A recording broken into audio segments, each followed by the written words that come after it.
السلام علیکم ورحمۃ اللہ۔ شیخ محترم کیا حال ہے؟ ٹھیک ٹھاک ہو؟ خیریت ہے؟ میں نے کل سوال کیا تھا لیکن آپ نے لگتا دیکھا نہیں۔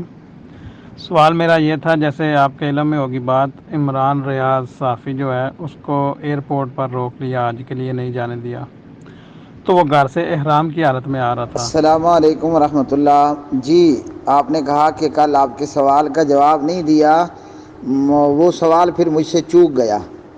سوال یہ ہے کہ عمران ریاض صاحب کو ایئرپورٹ پر روک دیا گیا، وہ احرام باندھ کے حج کے لیے جا رہے تھے، تو اب عمران ریاض صاحب کو کیا کرنا پڑے گا؟ عمران ریاض صاحب کو چاہیے تھا کہ پہلے ہی مجھ سے رابطہ کر لیتے، میں اس کا حل بھی بتا دیتا۔ اگر ان کو یہ خدشہ اور خطرہ تھا کہ مجھے ایئرپورٹ پر روک دیا جائے گا، ایسے تمام لوگ جنہیں یہ خطرہ یا خدشہ ہو کہ ہم بیت اللہ نہیں جا پائیں گے، عمرہ یا حج نہیں کر پائیں گے، تو ان کو چاہیے کہ وہ احرام باندھتے وقت ساتھ میں یہ جملہ کہہ دیا کریں، اللہم محلی حیث حبستنی۔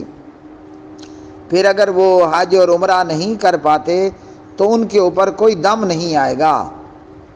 اب عمران ریاض صاحب جو حالت احرام میں تھے، ایئرپورٹ پر روک دیا گیا، ان پر کیا آئے گا؟ ان پر ایک عدد دم آئے گا۔ وہ وہیں ایئرپورٹ پر یا جہاں ان کو رکھا گیا وہاں پر، یا آزاد ہونے کے بعد جہاں بھی ان کو سہولت ہو، ایک بکری دم میں ذبح کر کے فقراء میں تقسیم کریں گے، اور جب ان کو دوبارہ جب بھی موقع ملے گا بیت اللہ کا حج بھی کرنا پڑے گا۔ دوسرا سوال یہ ہے کہ سعودی میں حج کے لیے آنے والی ایک عورت کے ہاں ڈیلیوری ہو گئی، بچہ پیدا ہو گیا، اب یہ عورت کیا کرے گی؟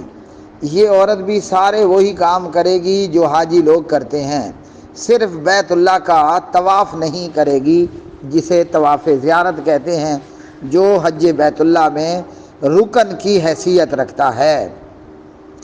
اس میں یہ خاتون طواف زیارت کو چھوڑ کر باقی سارے کام کرے گی، حج کی سعی بھی کرے گی، مینا بھی جائے گی، عرفات، مزدلفہ، پھر مینا، پھر قربانیاں کرنا، سارے جو کام حاجی کرتے ہیں یہ خاتون بھی کرے گی، طواف زیارت کو چھوڑ دے گی۔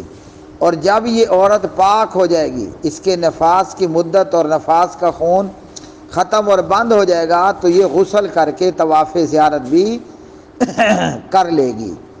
ایسا ہوتا ہے کہ عورت کی ٹکٹ کا ٹائم پورا ہو گیا یا عورت کا ویزا پورا ہو گیا، اب وہ عورت مزید جو ہے وہ مکہ میں نہیں رہ سکتی، اور ابھی اس کے نفاس کے ایام پورے نہیں ہوئے، تو پھر کیا کرے گی؟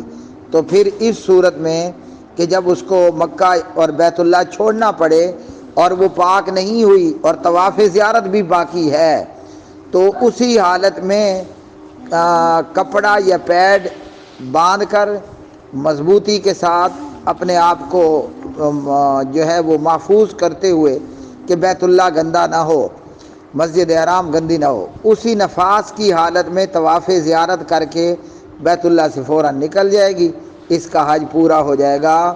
مجبوری کی صورت میں طواف زیارت کے لیے جو پاکی کی شرط ہے وہ ختم ہو جاتی ہے، اور خاتون کو حیض اور نفاس دونوں حالتوں میں طواف زیارت، طواف افاضہ کر کے بیت اللہ سے نکل جانا ہوتا ہے۔